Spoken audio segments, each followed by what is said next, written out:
is 757. It's the best podcast on the East Coast. No Limit. You heard me? You have a schedule. That's a schedule. If you want to see, all right. So let's take the podcast. What the fuck? Yeah. God damn. And it was just so. And it's real. I'ma sit in that bitch like that. You feel? Black ass. You want a fortress? Dreadhead. Damn.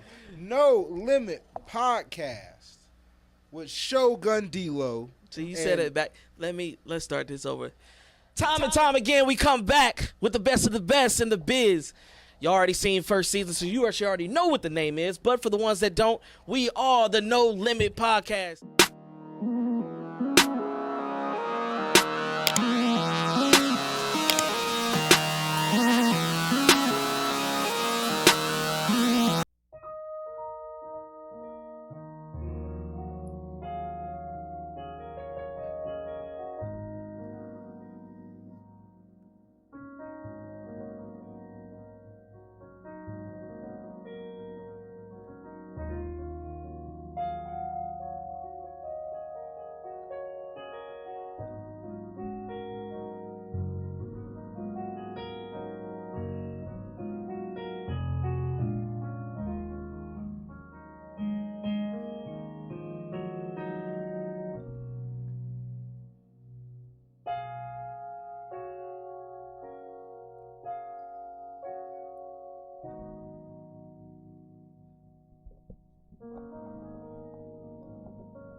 You already know what the time it is, ladies and gentlemen of the 757.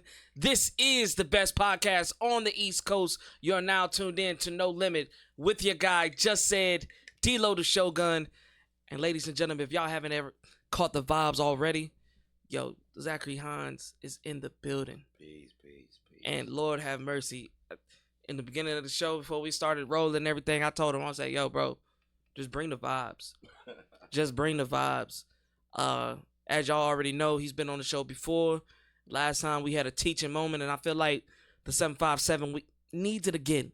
We need it. Not just for myself, but for everybody out there, man. Like I said, for anybody that don't know, you talk to this brother. I've heard so many comments. I got so many DMs after that first show. You're a real mentor for a lot of people out there, man. A lot of people look up to you. And you know what I'm saying? It was just so crazy because it was people that I didn't even know. Half of them, they were in those little request messages and stuff like that.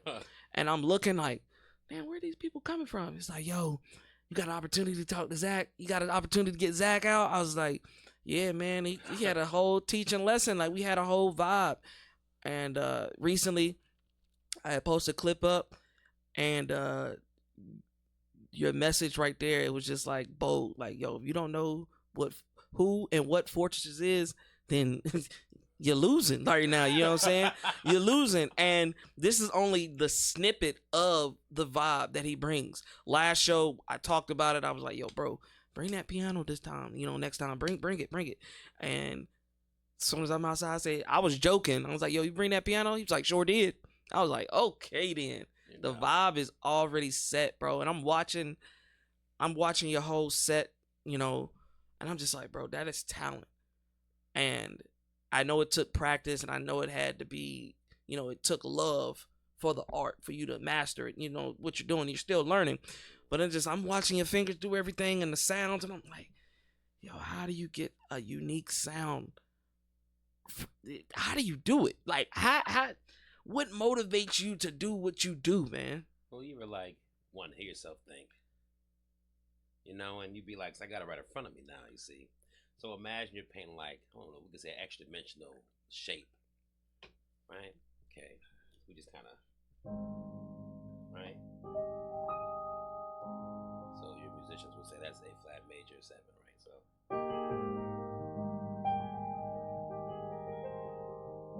Right?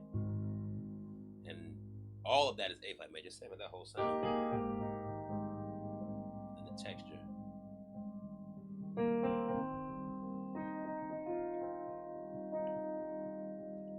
Darken it up. That's F minor, right? But it's in the same space. So brighten up.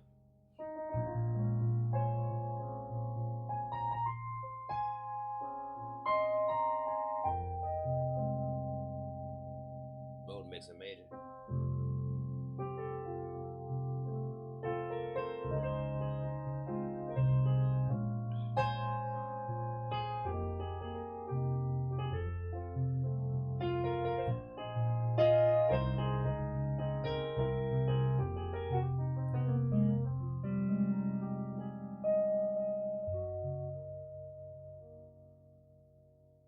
Like, you kind of just gotta like want to say something. You feel like there's so many things in life, and I guess, you know, really transparent. There's a lot of things in life, and situations in life, relationships, friendships, business partnerships, life. You know, some things by yourself that have happened to you that words can't explain, words can't touch.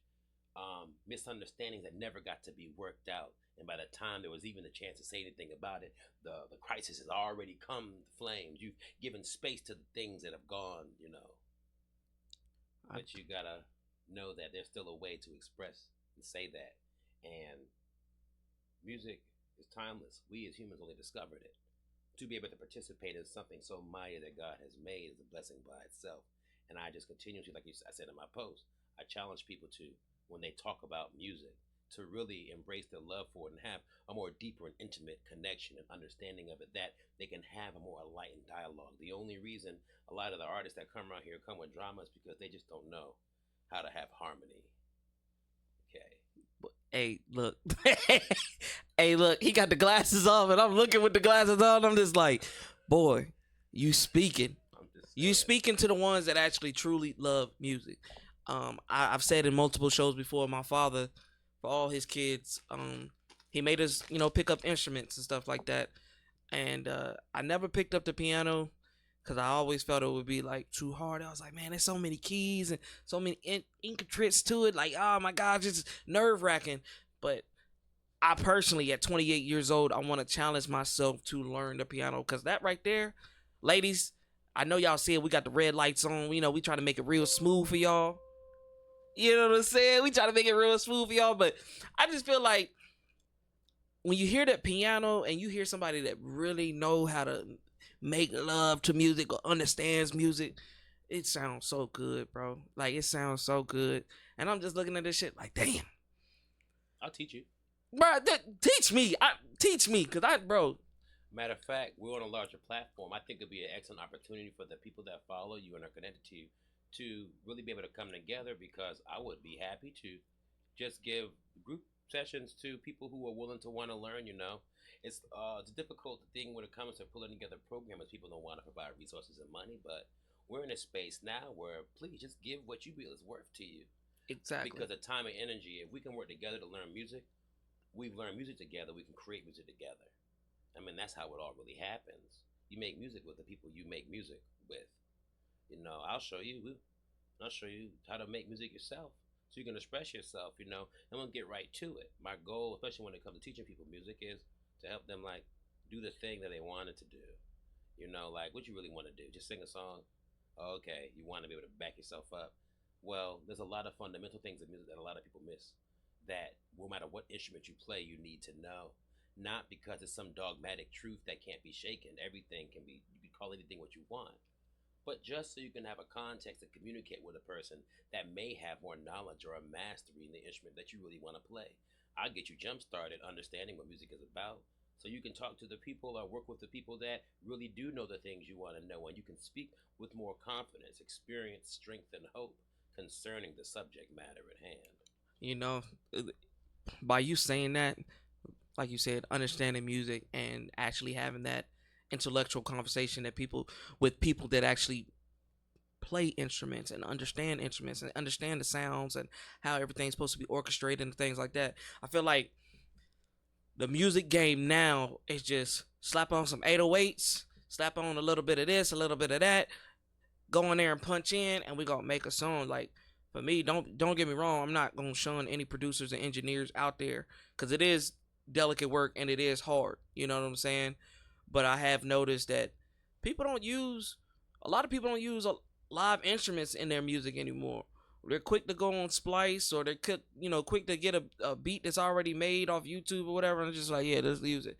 And then when you ask them what made you want to do it, I just listened to the beat and it told me a story.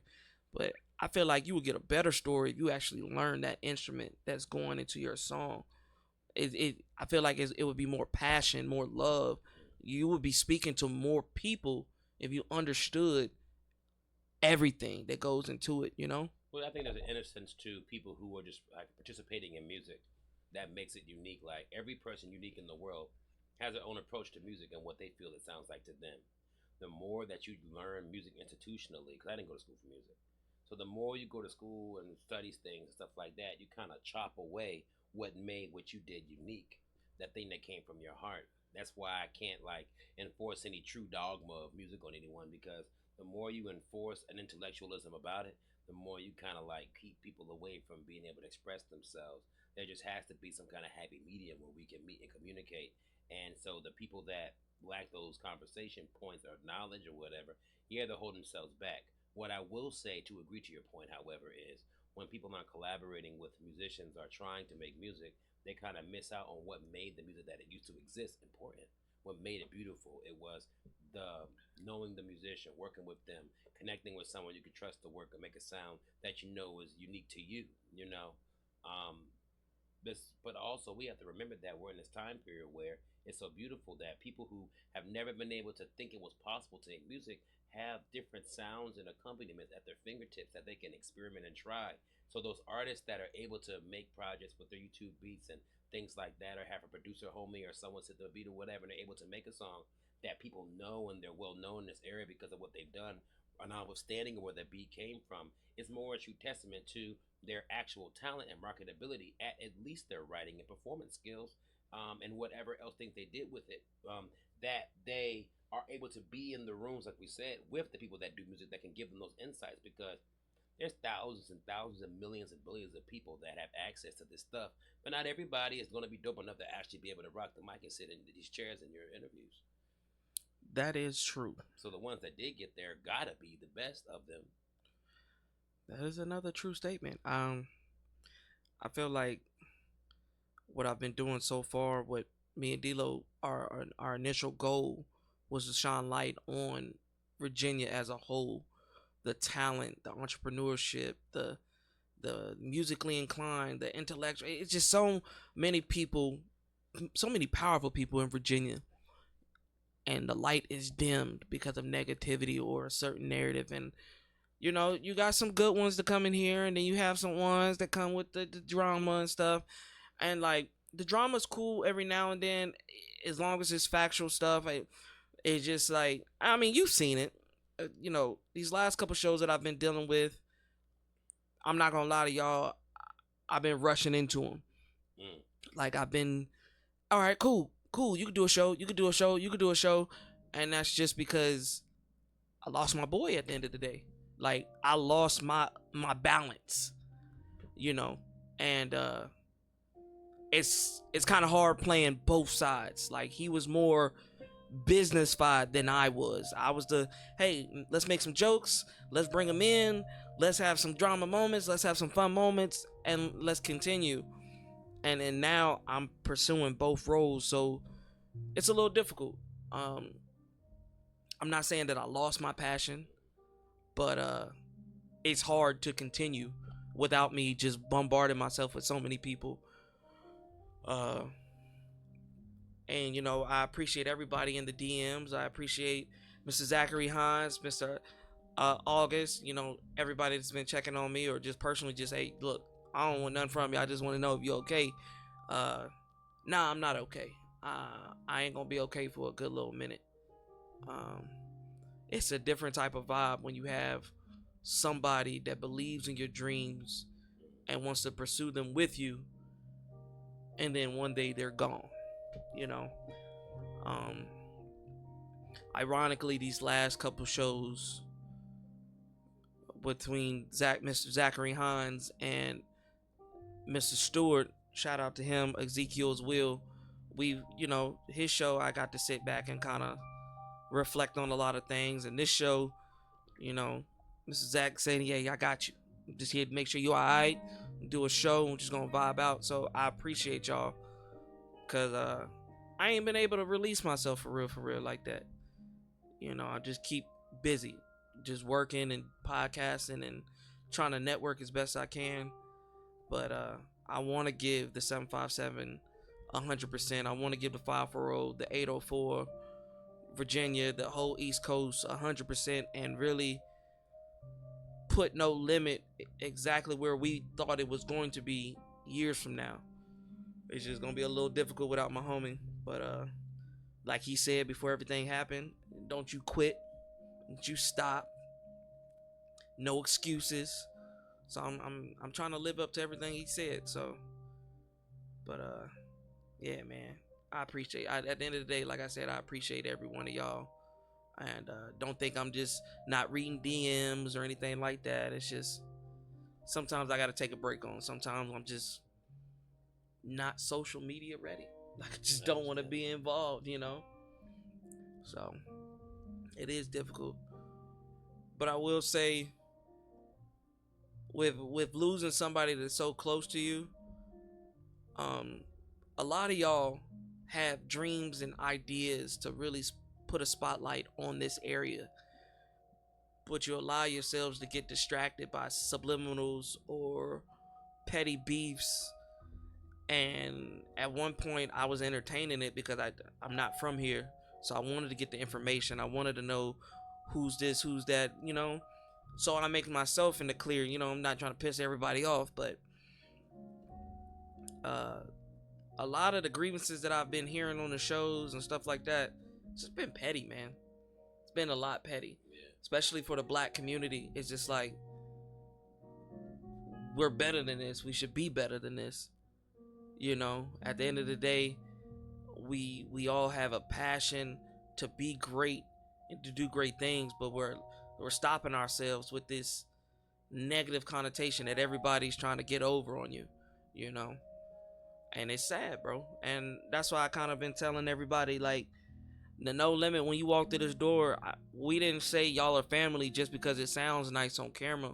We said that because we wanted everybody to work together at the end of the day. We wanted people to just join in and, as a collective, build something bigger than themselves, you know. And I think we're all on the same path. It's just our roads are kind of separated, but it's separated by, again, I say it, petty things. So as we continue to go forward, I want everybody to let the little things go, because you never know when your last day will be here, and you don't want to leave this earth with animosity or hate in your heart. And I know my boy didn't, you know what I'm saying? My guy, he got to live his entire life, and I don't know if he knew ahead of time or God knew ahead of time, but everything that this man wanted to do, he done. You know, he used to come on the show and I used to joke him about the Drake things and going to concerts all the time or going out of the country. Like, man, you got to pay bills. He was just like, man, bills going to be here forever. Your life might be. And he took advantage of it. So everybody out there, y'all should do the same thing. Don't just hesitate leaving an area because, I'm not going to have resources, or I'm not going to have help. Take that leap of faith, man. Because like I said, you never know.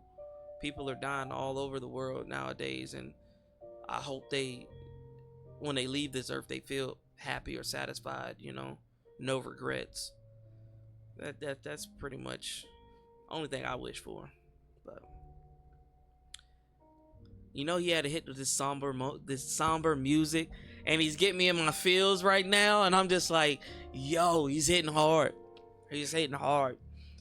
So I want everybody to take this time, the next 5 minutes, to really think about their lives and where they want to see themselves, and think about the people that you might just have disagreements with, that you're not speaking to. Let it go. Open your heart, listen to the music, and just vibe out. Mr. Hines, got it.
Hey, like I said, ladies and gentlemen, if y'all didn't take that time to reflect on yourselves, then I don't know what you're doing. And it's hard.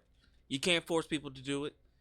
Um, Actually, I kind of want to take this episode and talk about dreams and letting go and releasing people. Say releasing yourself. I feel like people, especially men, because it's a room full of black men in here right now, and I feel like we have the hardest time expressing ourselves because the world makes us feel like we got to be hard 24/7. Like we're not supposed to cry, we ain't supposed to have emotions. We're not supposed to do this, that, and the third, or we soft or something like that, or we're not true protectors or providers. And it's just like we got to switch up a lot of things with ourselves, man. Take away the social media aspect and really look at yourself, what you got going on. You know, it's just like if you can do anything in the world, what would you do? You know, like what would you do? Or you already doing it? Oh, is it that? Is it? That's scary, right? It is scary. What, be a parent? Be a parent? Yeah. I don't know. Being a parent. Does that count? Yes and no. Because a parent is a 24-hour job. Right. And it's 7 days out of the week. You don't get no time off, no holiday pay, no nothing. And, I mean, the reward only comes with their own accomplishment or them growing up and learning new things. I can say, as myself, a parent of two, my first was not ready for it. I was not ready for her. Like, I know the reason why God gave me my daughter is because I was a heartbroken man dealing with a lot of women, and hurt people. You know what I'm saying? So I wasn't treating every woman that I met as I should have. Even though I was raised by grandmas and aunties and moms and stepmoms and stuff like that, I knew the right thing, you know. Hold open the door, you know. Do certain things. Make sure they're sitting on this side of the, crosswalk or the sidewalk and stuff like that. Certain things you build as a person. But for me, as I got older, I was like, nah, girls like bad boys. So I'm going to give them bad boys. I'm going to put the little soft era, because they always say the nice guy finish last. So I was like, I don't want to be last. I want to be first, Nice guys finish. Eventually. Well, but it took me a minute to understand that. You know what I'm saying? And so when my daughter came and I finally, got to look at her in her eyes and she's looking around the hospital and I'm just like, I don't never want a man to hurt you or break your heart. I don't want someone to treat you less than what you are. I want you to feel powerful and respected, So, and I'm still learning. Even though I'm saying this right now, it's still taking time. I'm still learning on a daily basis on how to raise her. And then a couple years down the line, God was like, cool, I'm going to teach you how to be a real man. He gave me a son. And with my son, it's just like, every father, I won't say every father. I would say some fathers out there be like, yeah, man, my son gonna get all the girls. We gonna teach him all our tricks and trades. And then you catch yourself and it's just like, nah, you contradicting yourself because you said that about your daughter. So why would you want your son to do that? It's hard raising different genders. I will say that is the hardest thing about being a parent is raising different genders, because you, as a man, you want your son, yeah, I want you to be with a ladies' man. But as your daughter, you be like, no, you ain't allowed to date no dudes. You know what I'm saying? So it's weird. You contradict yourself on a daily basis. And then on top of that, being a parent is dealing with your spouse. I see so many people, especially the black culture. We get these girls pregnant. I'm talking to the guys out here. I'm going to start with the guys. Fellas, we get these girls pregnant. We promise them all these dreams and goals, and this is what we're going to do. And in those 9 months, we give up. We let it go. Oh, I'm not with them. Or after a year time as the baby is born, I'm gone. Nah, da da da da da, and then you go on social media and you bash one another, you know, and it's kind of embarrassing. It makes you look, to me, it makes you look goofy because you go on there, you bashing them, but you still mess with them. You knew what you were doing. At the end of the day, you knew the outcome. So it's just like, why bash somebody that at one point in time you liked them or loved them, And then same thing with women.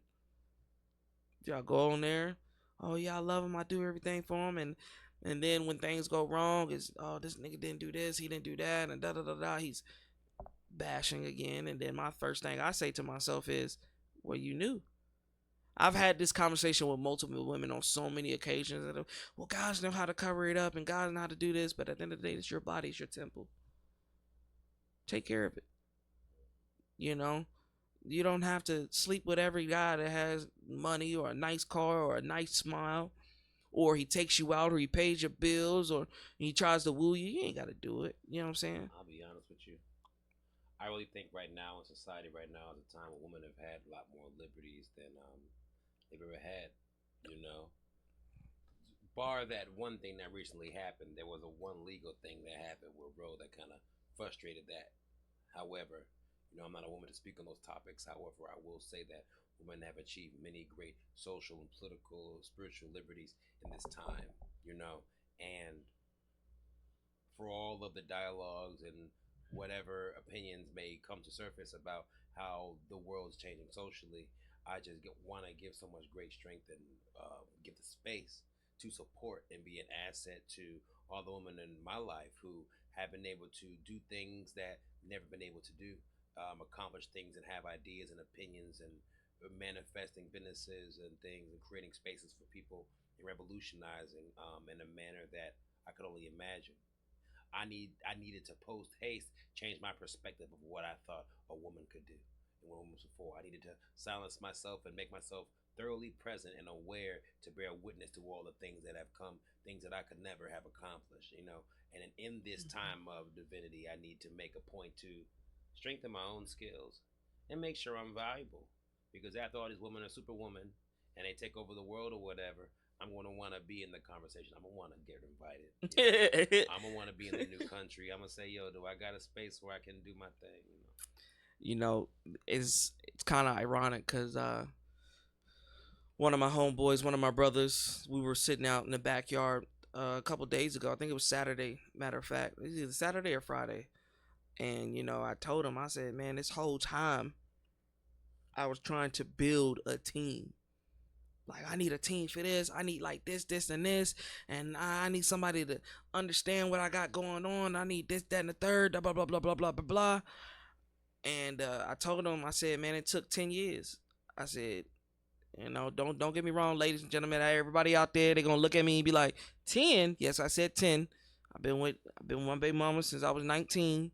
That's beautiful. You know what I'm saying? And it had its ups and downs. And I will say, I'm not the perfect dude. I've had a lot of mistakes. And by the grace of God, she was like, I'm going to deal with it. I'm going to give you some get back, but I'm going to deal with it. And I told him, man, I was just like, this whole time I've been wishing for something and I've had it the whole time. It's like, you know how they say God throws something at you? He's not going to tell you exactly what it is and what you need. He's not going to tell you right there. He's going to put it in there for you to understand what it is. And I had it. Anything I need done, she does it. Anything that I don't know how to do, she learns it.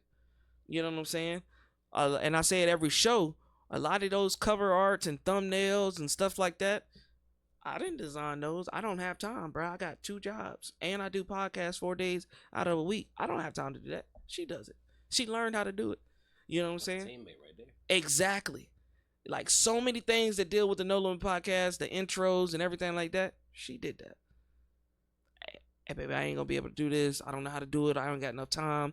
I'm gonna have to spend money. She's like, why you gonna have to spend money? She took her ass to YouTube University, typed it in, learned how to do it, and then did it, and was like, here you go.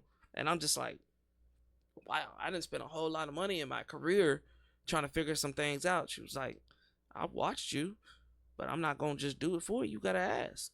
You know, it means something to you. I think that's a beautiful thing. A lot of my career and just my personal creative time, I do my best to spend working on the things that I know I can personally accomplish, because there's only but so many things I can do by myself. And I think that's why I think when it comes to Fortresses as a group and just unifying with everybody, there's so much space for all of us to show up, to put our best foot forward. When we've taken the time out to see where we fall short, to be in a space where we can pick up for another person and be that, not just from knowing innately that we're supposed to show up for each other, but continued trial and error. Life is like that. The more we try to fix it and are able to forgive ourselves and each other through our processes, do we get it tight. I think the issue is, sometimes people have go-betweens, misunderstandings. They're not able to get to the bottom of it. Sometimes I think conflicts are fueled by the need for the conflict. Some people just need to have a problem so they can move out there, move it to justify their struggle. But that's not what I came here to talk about. No, bro. The crazy thing about what you just said is I've told people that. I was like, bro, a lot of y'all get angry with each other because y'all just don't understand. Y'all might, and I tell people that from myself.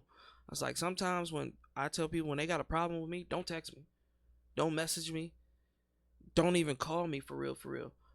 I want to speak to you face to face. Not because, oh yeah, as soon as they say something wrong, I'm gonna swing on you. Nah, it's not that. I want to really understand. I want to feel your energy. I want to know what I did that made you feel the way you felt. And I can tell you, this is why I felt the way I felt. You know what I'm saying? Because sometimes people can read words and they put it in their head as disrespectful. No, yeah, you can read it anyway. You know what I'm saying? Spin it into infinity. Ladies and gentlemen, I think class is in session. Yo, well. Class is in session once again. And I'm like I said, I'm glad Mr. Zachary Hines is here because we did the exact same thing last show. Like I said, man, it's just like a lot of people, man, the beef and the arguments, it's over simple things, bro. It just don't need to happen. And I'm going to keep saying it over again because they say, science says that you have to tell a person something 20 times for them to remember. Hey, consistency, repetition legitimizes. Exactly. Repetition legitimizes. Hey, did you know that repetition legitimizes? Did you know? Repetition legitimizes. Exactly. We got 14 more times to go, ladies and gentlemen. But in the meantime, let everybody know what you've had going on. Because I feel like, when last time you was here? A couple months ago, right? January maybe. January. So, okay, it has officially been 6 months. I always tell people before they come back on the show, I like to wait at either a year or a half a year to give new people a shot to come on the show and to allow y'all to develop everything that y'all talked about on the show. Because a lot of people have had, and it's actually kind of dope to see. A lot of people I've had on the show, like during the first season, Pac Rollo, Trap, LeVay, shout out to Jinx and shout out to Henry IV with their newborn son. It's just dope to see the progress. And it's just like you come on here or you go on social media, it's like, I'm going to do this in the next couple months or the year, and then they do it.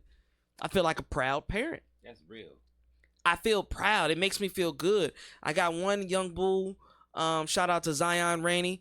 We talked about him going to Norfolk State University and really taking his YouTube influencer market to the next level, and he's doing it.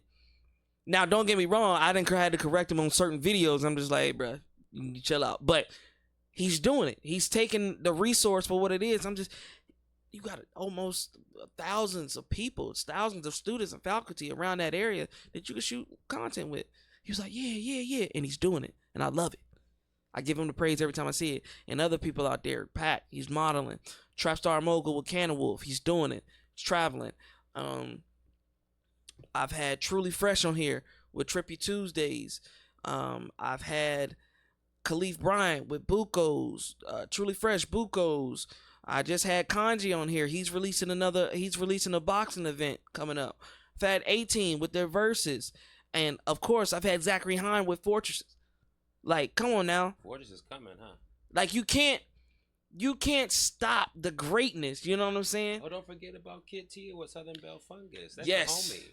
Yes, indeed, mamas. She be on my toes too. She was like, "You woke me up with that one." I was like, "You know what I'm saying?" She is funny. She is hilarious. But everybody's dreams, it seems like they're coming.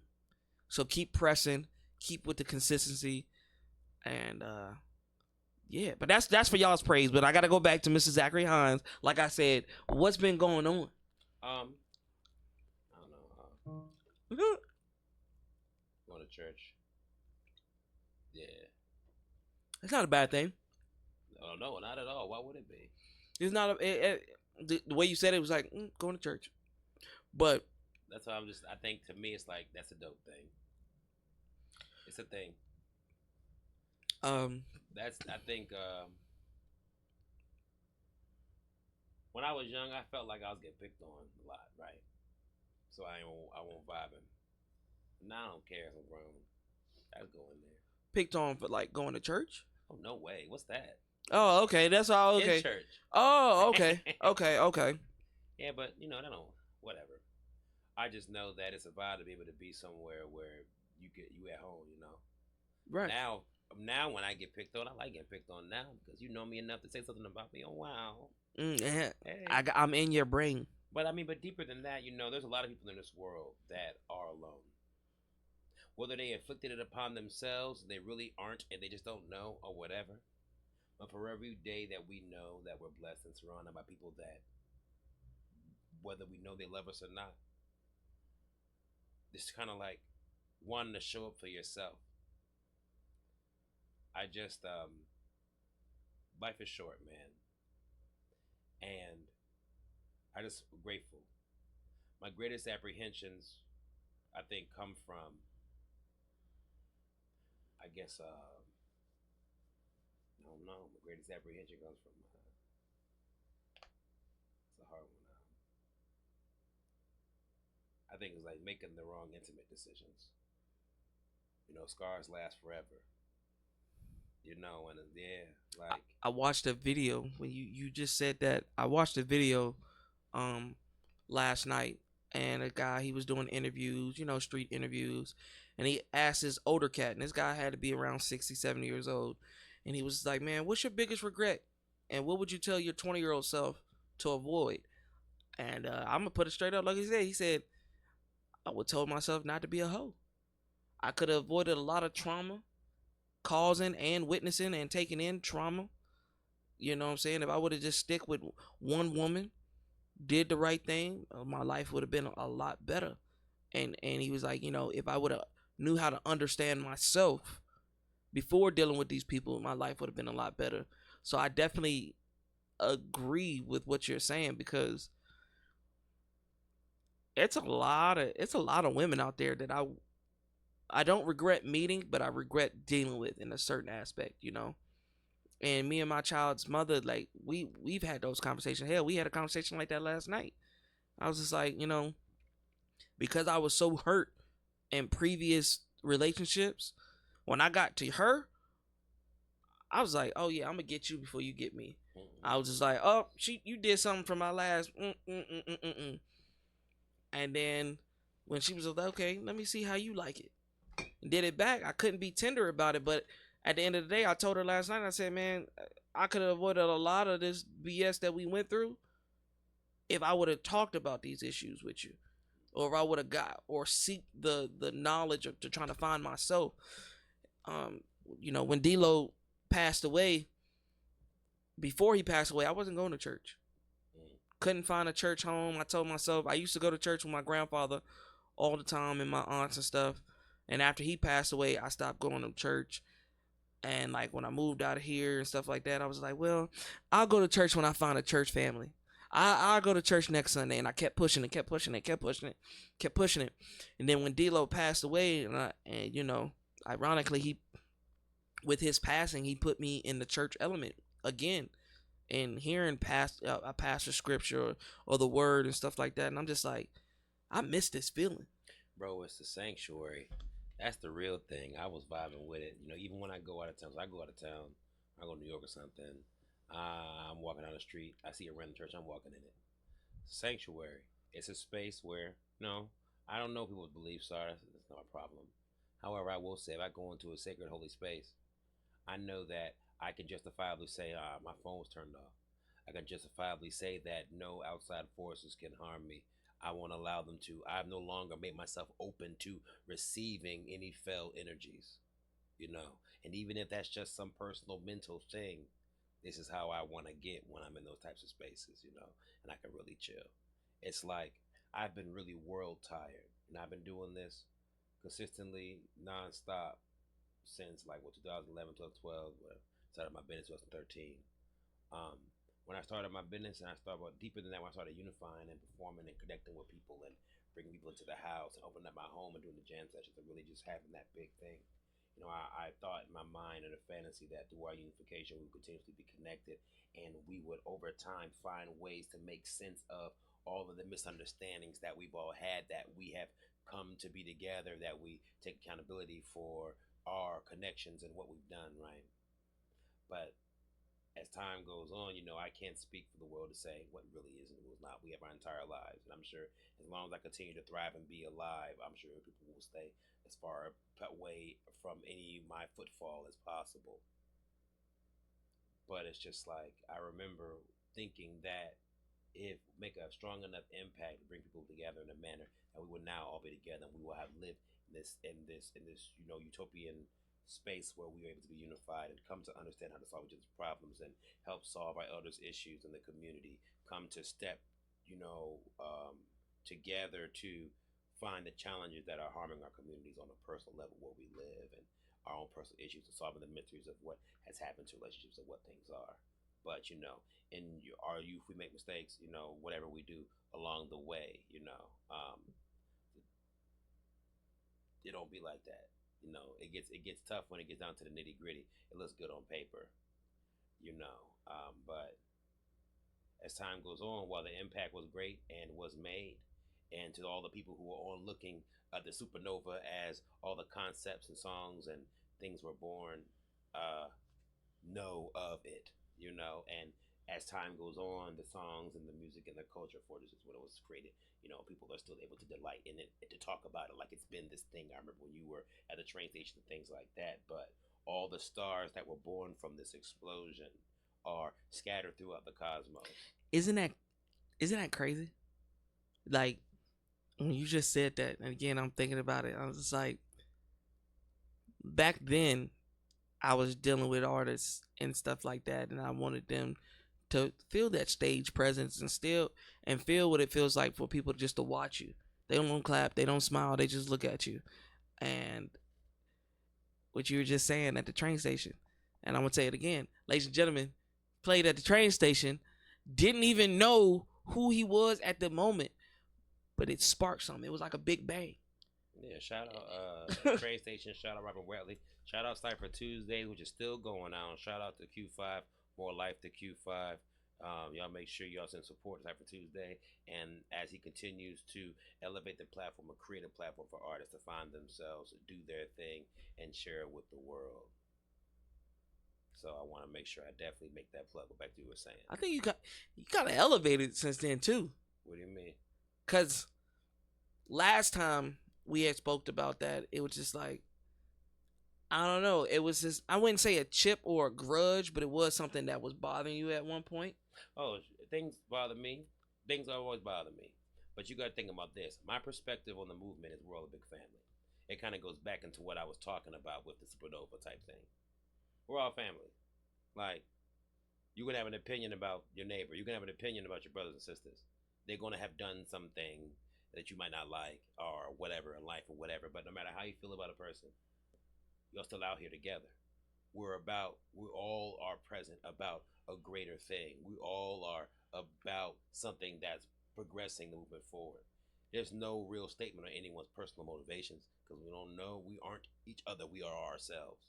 But like I said, notwithstanding, it doesn't really matter. You know, we're all out here. You know, Right. if there was an outside threat, if an alien ship came down, right, and try to start gathering us up and and it's a common enemy to all of us, you'll get to see us band together. I think the biggest thing that frustrates me is the fact that for me to see in my lifetime all of us that have come together to come truly back together, to really come together outside of someone dying that makes us have to come together, it would probably be some common enemy coming onto shores in our country or in our movement or somewhere or some other place trying to mass produce media in this area and control the cultural narrative that we actually have to rise together. And when that time comes, just know that that's what Fortress was made for. You understand what I'm saying? But in the meantime, you're kind of just like apocalypse prepping. Exactly. One thing that I noticed what you said, you were bringing up utopia and people working together and brothers and sisters, and we would have to have like a common enemy and stuff like that. But what about if we didn't have a common enemy? Like, could you see the world working itself together? That's the first question. Oh, but that's we do. But we know. My answer. We do all work together. We're just in denial of it. When people say, I don't need nobody, it's not going to the grocery store, sucker. You don't need nobody. Everything around you, someone put their hands on. Like, shut up. Just because you don't want to. The people that, when people say they don't want to work with nobody, they don't like nobody, they don't like whatever, they're saying that to the people that can hear them. They're saying that to themselves to motivate themselves to not get comfortable with what's around them. People are reacting. People are so reactive. They're reacting to the present things that are happening. Not everyone has had a brush with longevity. Everyone has had brushes with mortality. They'll make you think of a long-term thing, that you would allow yourself to stand on the backside or the bad end of a relationship that you want to grow so much, so that you allow the people that you love in your life to go become the thing that they really want to be the best, because that's the greatest thing. It's what you wanted to see all along. You really love somebody, right? You want to like value them. I think like once you pluck a flower from its branch, it dies, right? That's why my biggest insecurity is to have children, because if you love somebody, you wouldn't want to fuck it up, right? Who am I so much that I want to continue my lifespan, continue the lifespan, my legacy, that I bring someone else to this cursed world we call life? That is so selfish of me to want someone to be in my life just so I can do that with them. It's really disrespectful, And in that and in that aspect, I will say I understand where you're coming from. My mom, she does that sometimes, cause my little brother, me and my little brother, we have two different dads and stuff, so we kind of grew up separated. You know what I'm saying? We're already separated in age. Our lifestyles were different, and she always used to hit me with the, you gonna miss me when I'm gone. You know what I'm saying? You gonna got to work together when I'm gone. I'm just like, Mom, stop talking about that. Stop talking like that. But it is wild. It is wild that when you lose somebody, that's when you bring somebody together, or when the differences come together in a certain sense. It's just weird. But can I ask you this? And I'm gonna ask you this, and I'm gonna ask everybody that's watching.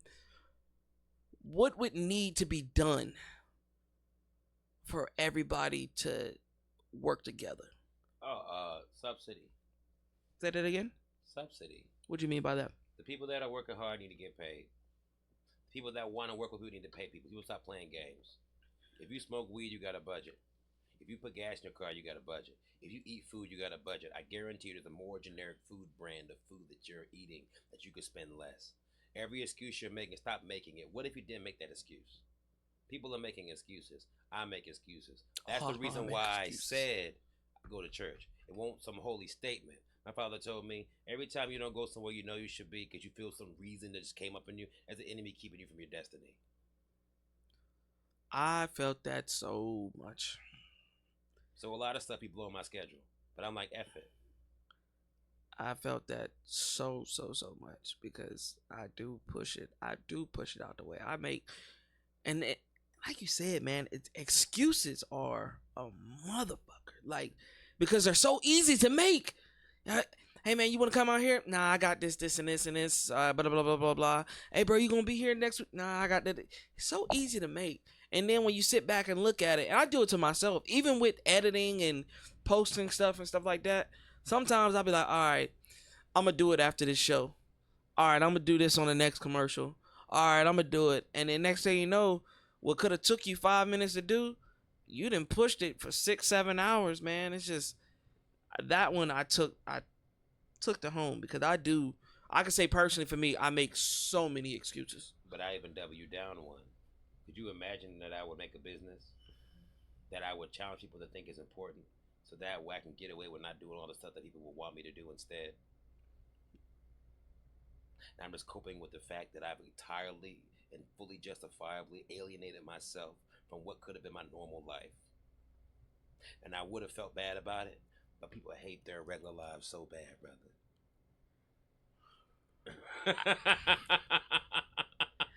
Hey, look here, ladies and gentlemen. Look here.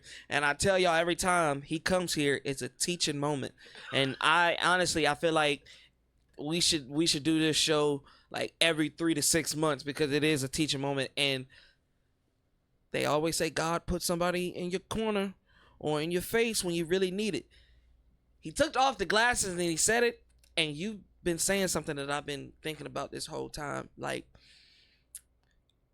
ladies and gentlemen, everybody knows I work 2 jobs. I work, do pizza, and then I work in the shipyard contracting. I work on submarines. That's crazy. You know what I'm saying? But I do it for the money. I literally get up at 5 o'clock in the morning every day to work somewhere that I hate. I hate it. I physically, mentally, and emotionally hate it, but I do it because I'm just like, hey, I gotta take care of my family. Oh, this job is paying well. And like I told my girl last night, I was just like, I want to ask my boss to see where his head is at. I'm just like, bro, I can't do this anymore. I did it for my grandfather. My grandfather always had this mentality of, you work hard for what you want. Whether or not you got to work 2-3 jobs, you work hard, because that's the time period that he lived in. Like, he lived in that era where you wake up in the morning, you farm, you go to school, you come back, after school, you go to your job. You might work 2 jobs after school, then you come home, do whatever you got to do, and you start it over. That's the lifestyle that he lived. And so growing up, he just kept on with it. And that's when he tried to instill in me. And I was like, Granddad, I'm going to do it. I'm going to work hard. I'm going to work 2 jobs. I'm going to do this. And I'm just like, but I hate it. I said, man, I really want to do this, but help other people and still trying to get, a little bit paid for it. I was like, I want to be on the radio. Like, that was my biggest dream. Being a DJ, being in radio, being on camera. I used to tell all my teachers all the time, I'm going to be on TV one day. Like, even when I went to college and stuff like that, I'm going to be on TV one day. Well, look, man.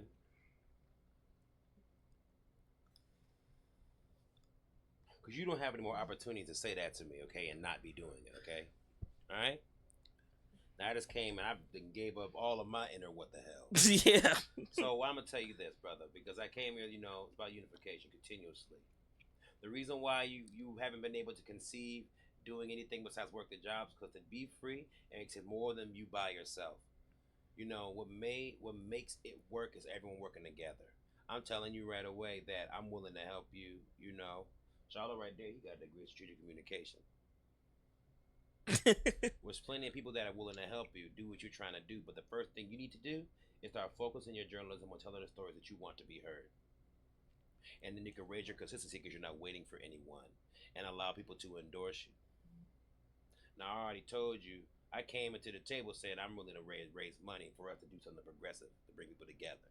And I know that if I'm with it, I'm sure other people are with it. It just takes being on a public platform to help let people know that the only way we can really work together and get somewhere is to really work together, like to come together. But it has to be consistent. You got to unify like it was your job. You got to give that 8 hours, 7 hours, 9 to 5, whatever the hell your partition is, to your unification goal, your purpose. And it's going to be hard. You're going to take an L. But college costs you money. And internships don't pay.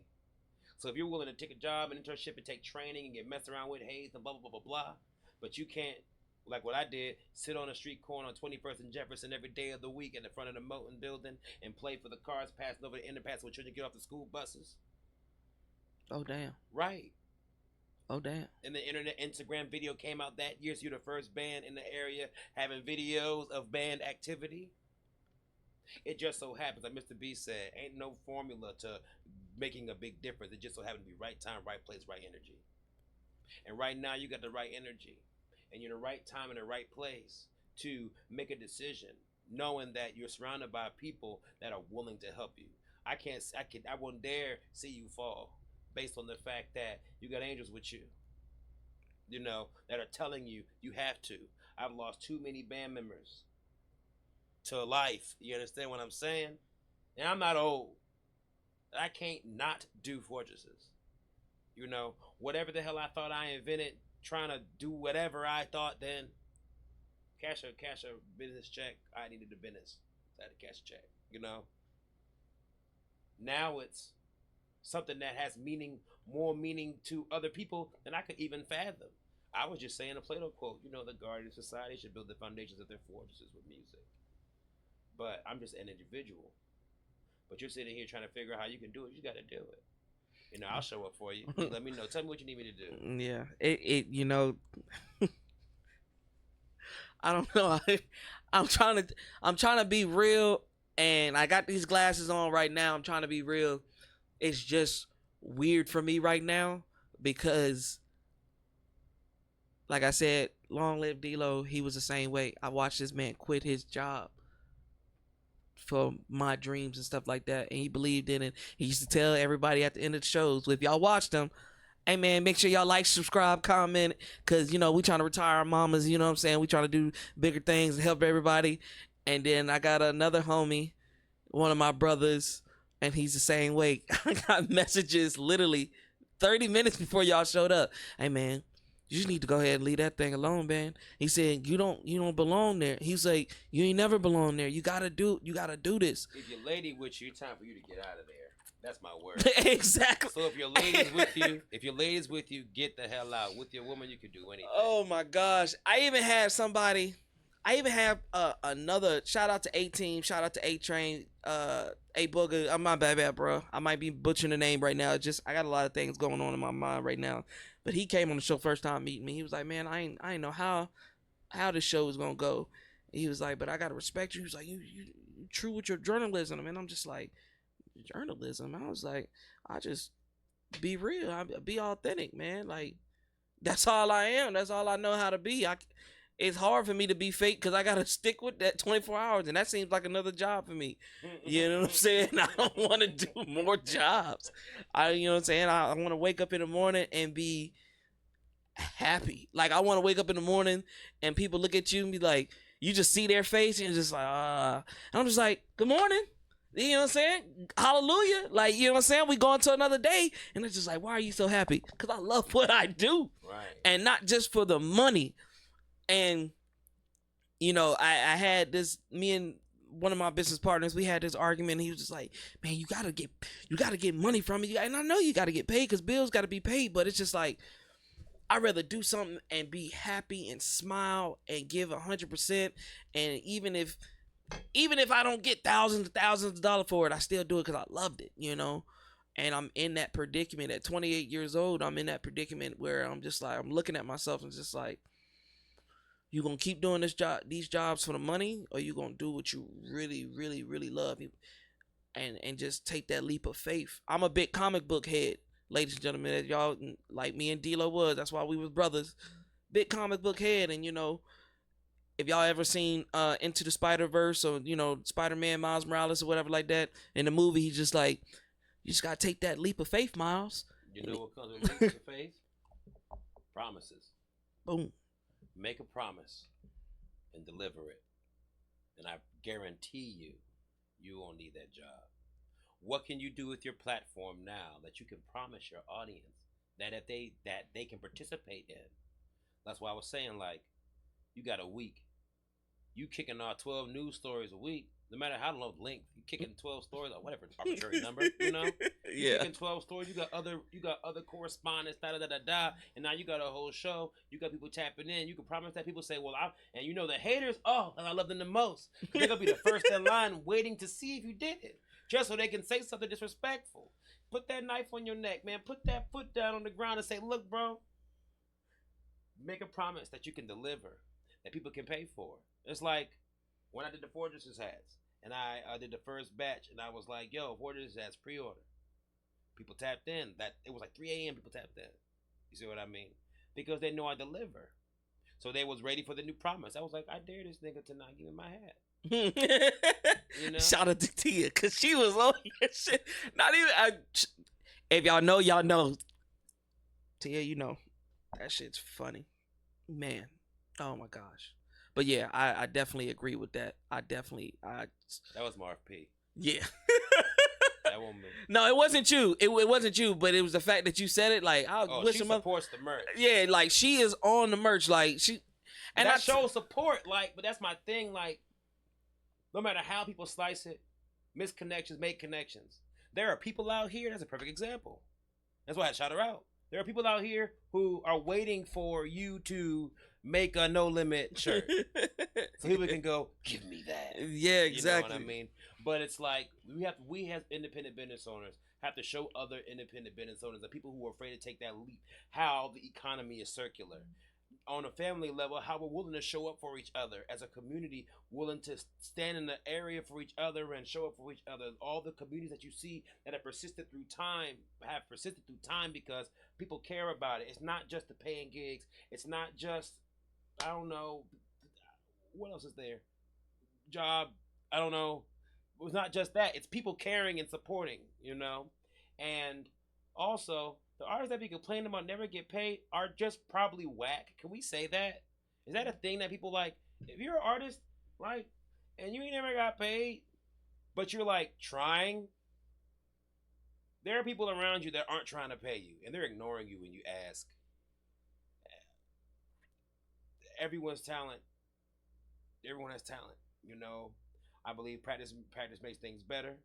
And I believe that everyone, like, when it comes to music, music, perfect example. I can't joke nobody singing because if you wrote your own song, it sounds good as you. Yeah. So I could never tell nobody someone's a good or bad singer. Maybe someone's better at singing one song, another person or whatever. But if you ain't making no money, like, you're not making no promises. No, I seen this post and I commented on it. The Puffin Mike Dad made a post. Is like a lot of musicians or artists out here. It's just like, y'all want people to love you. You want people to buy your tickets and buy your merch. Y'all want this, but then when they go to your page, you ain't posted this. You're not showing consistency. You're not showing people the struggles of your own craft or becoming that artist that you want to be. And I tell people all the time on the show, like, yo, stop deleting y'all work. Stop deleting your progress. I guarantee you, people are going to love to see you struggle in the booth or struggle with a song and be like, yo, his second song he put out or she put out was garbo. Now she on the second album and everything is fire. People like seeing that. Like, me personally, I like seeing the progress. That's why I leave all my work up. When people come in here, they're just like, bro, you be editing?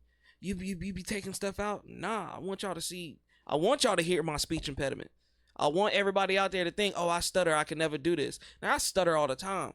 It's so many, and I used to love when D-Lo used to be on the show, because he would do this thing where he would use the big words and he'd be like, you don't know what that means. I was like, nah, I don't know what it means, but I'm going to still use it because I feel like context clues, I could put something together. You know what I'm saying? I feel like I could use it for my advantage just a tad bit.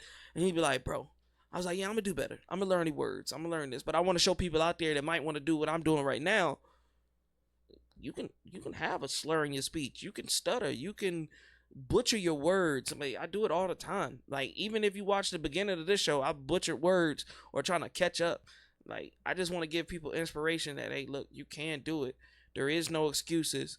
And let people see your progress, good and bad. My first season, anybody that was part of the first season, we had bad mics, bad cameras, the quality, you could see the pixels in the quality on certain. We had a green screen in the back that was glitchy all the time. You know what I'm saying? We didn't even have this type of setup. We had where you had to hold the mic the whole time. That's deep.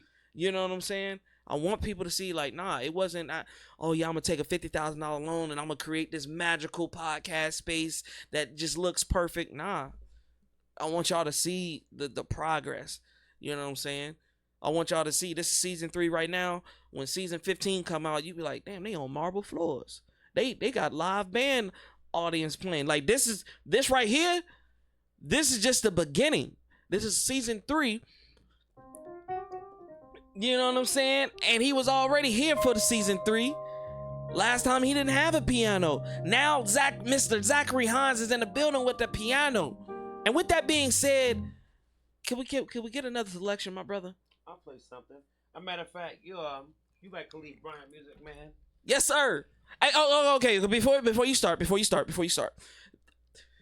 play whatever you gonna play. But the last song that we play, could you give me? I know you don't have the rest of the members here. You want me to sing? Could you want me to sing? Could you give me the train station feeling? Oh, you want the original? Could you get the original theme song? I know you ain't got your bandana in there. Can I get the original? I'll sing, bro. Oh, hey, yo, I feel like a kid at Disneyland, boy. That shit had me hype. All right, so I'll let Khalif come next time. Then Khalif can do Khalif songs that you asked. I was gonna play some of Khalif music and some of J Free music. Well, you got? I mean, could you do it? Nah, it's fine. Okay, yeah. Give him more reason to come back because, man, if you ain't let me know so soon, man, I would have got everybody together. We've been up in here, packed the whole joint out, and they would have had to put you out, and you'd have had to get new space. Yeah, bro. I recently just hit up Khalif, so it was just ironic. So yeah, we definitely got to make that happen. My man said play swag.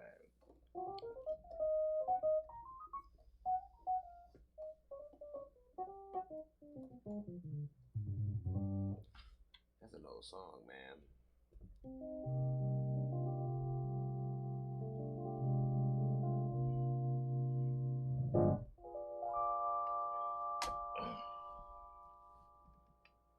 That's crazy. I let my mom watch too.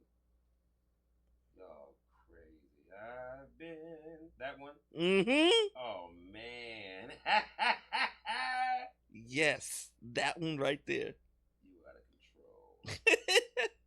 I got you though.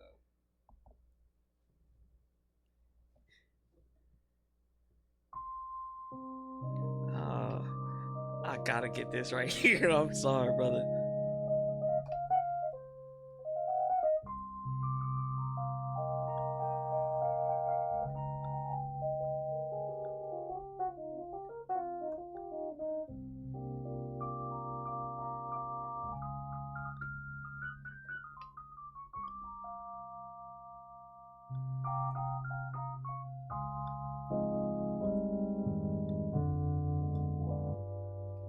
How's it go? I've been dreaming. I've been dreaming, yeah, making a lot of money, but I got love, love, love, love, love. All my friends got the vibe, it's all alright, and we're gonna have a good time when you catch us away, and we've all come to chilling in a room full of chilling in a room full of love, yeah. Chilling in a room full of us, yeah. Now, No Limit got the vibe. It's all right, and we're gonna have a good time when you catch it. Sway. All right, just that you get the vibe. Now you gotta say something. Oh yeah, that was just great. You gotta go. You gotta say something. It was just great to be here tonight on the No Limit podcast with Zachary Hines on the keys. Yes, Lord. Sunday night, ladies and gentlemen. Make sure y'all tune in. Ooh, that's so nice. Wait a second. Now, Notified's got the vibe. It's alright, and he's gonna have a good time when you catch his sway. I know you got a bar tucked in there. Dive down to the deep, dark depths. Take a step in the set that you never forget. All the trials and tribulations, miles of dedication, killing up my hesitation by a celebration of my contemplation like equation. I engage with the blessed of life. I try to take flight like a bird of paradise. And I'm beaming light, dancing through the night. Groove to whatever feels right.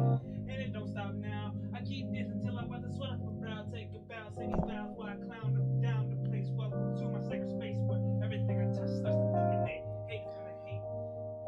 skater's gonna skate. That's the way it be, slinging all the keys. Alright. My friends got the vibe. It's all right. And we're gonna have a good time. Yeah. Catch my sway. How does the song go?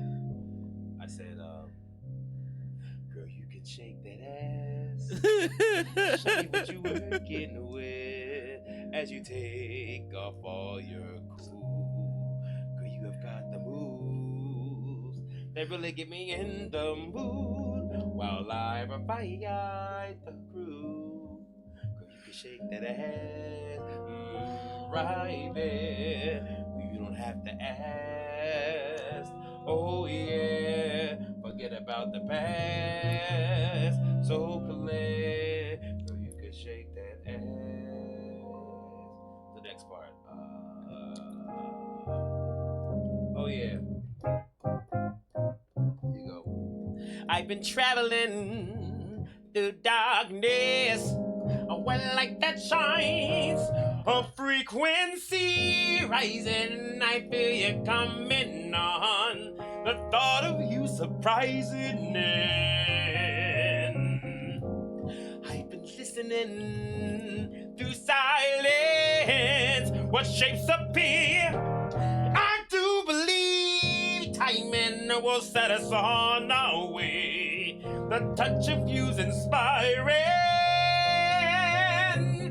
Could it be a dream you search for me? Got a blink of an eye, you disappear. But it's real while you're here. Yeah, a taste of love in store for me. Pushing in the answers that define while you're always on my mind.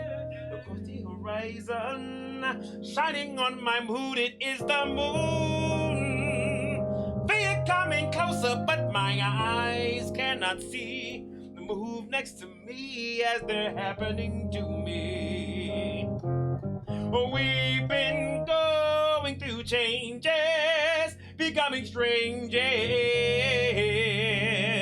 right before the moment that we're meant to be. Is it just a fantasy, or what I'm told to believe? Yeah, there's a rumbling in my soul. Can't let my feelings take control. There's a stirring in the fields. What is real? It's as real as the word you say. I follow for years, but you threw them away with the tears. I guess I'll keep on moving on. Across the horizon, across the horizon, across the horizon, across the horizon, dee-dee-dee, yeah. Yeah, those are what the theme songs from like 4 eras. I think it's about 4 eras worth of theme songs. Yeah, what's the ones that came after that? YNC, Tell Everybody. That was the past 3 years. Yeah, you got to make a theme song every era, you know? I don't know if anybody can see it, but boy, I was showing my pearly whites. Boy, I've never been excited like that in my life. I love it. I love it. I love everybody's music that comes on. But this is just a different type of vibe. Like, there is no mixing and mastering. There is no engineer putting in the auto tune. Like, this is real. Like, this is authentic. You can't replicate that. Oh my gosh. This show right here, I love it when we do it because it's always a knowledge standpoint for me, and I hope for everybody else. Just the vibes, man. I like when you speak. I like when I come through because I see your episodes, and there be folks, talking about what they got going on, whatever. But it's good to hear what you have to say.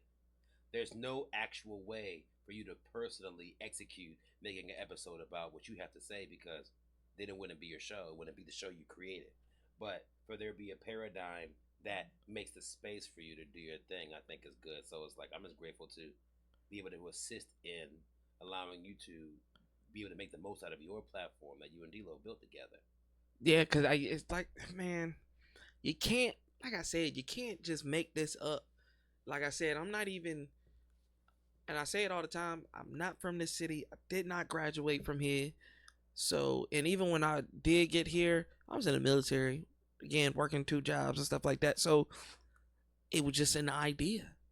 It's just like I wanted to see. I know how the industry works in a sense. Like I've seen it take your money, and then you see them the next day on the streets, or you see them next year, and they're just like, "Who are you?" It's like, damn, I just gave you $3,000, and you don't even remember my name. You don't remember my work. And yeah, and that's the biggest dilemma. And I was just like, you know what? I want to create something where I allow people to express themselves truly without all the money grabs. I want to know where you're from. I want to know your inspirations. I want to know where you want to be in life. You know, what's your biggest obstacles? What would you do in these situations? I love it. And then times like this, where not only can I ask different questions, but I'm being taught. You know what I'm saying? Like some people come on the show and I'm learning from them, from their experiences.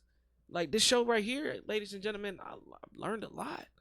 And then, like I said, the last 2 shows, which are gonna drop out very soon, with Mr. The owner of Ezekiel's Will and Zachary and Hines, I needed these 2 episodes. My last 2 before them were kind of like toxic, little rumming around, but you need your drama filled, but you also need your peace. And these last 2 episodes for me have just been my peace. Like y'all came in, really sat down, talked to me, break down different things, break down like spirituality, understanding yourself, and moving forward.